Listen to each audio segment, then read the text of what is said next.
पूरे बिहार के हमारे नवनिर्वाचित उप मेयर, उप मुख्य पार्षद, उप सभापति हैं।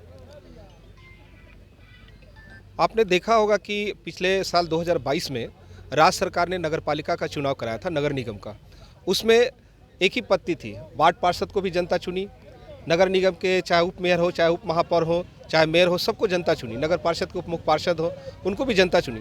लेकिन जब अधिकार की बात आती है तो राज्य सरकार ने जिस तरह से चुनाव कराया उसके धन्यवाद के पात्र है, उसमें बहुत हमने प्रशंसा किया माननीय नीतीश कुमार का।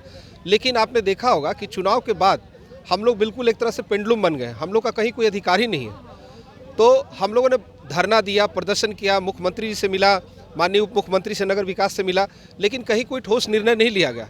तो मैं एक चीज़ बड़े साफ लहजों में कह देना चाहता हूँ कि अगर आने वाले समय में अगर 10 से 12 दिन के अंदर में राज्य सरकार निर्णय नहीं लेती है तो पूरे बिहार के उप मुख्य पार्षद हम लोग इस्तीफा दे देंगे, और आने वाले लोकसभा चुनाव में मैं उनको बता दूंगा कि हमारी शक्ति और ताकत क्या है, और एक एक लोकसभा में चुनाव उसको हराने का काम करेंगे हम लोग। मांग क्या करते हैं? मांग करते हैं कि जो भी संचिकाएं नगर परिषद में, नगर निगम में जाती है वो हमारे हाथ से गुजरे, हमें भी तो कुछ अधिकार दीजिए। हम क्या स्टेपनी बनने के लिए चुनाव जीते थे? आज नली की बात आती है, गली की बात आती है, विकास की बात आती है, हम लोग जनता को नहीं काम कर पा रहे हैं। वजह क्या है भाई? आपने डायरेक्ट तो चुनाव करा लिया, लेकिन अधिकार की बात आती है तो आपने अधिकार दिया ही नहीं।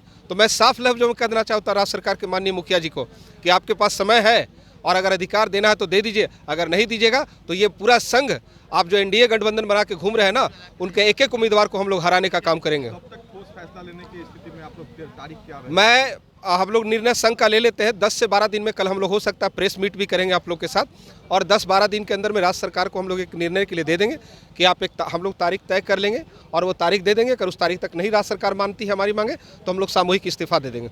और पूरे बिहार में जितने भी लोकसभा है, विधानसभा है, हमारे साथी घूम घूम करके एनडीए के उम्मीदवार को हराने का काम करेंगे।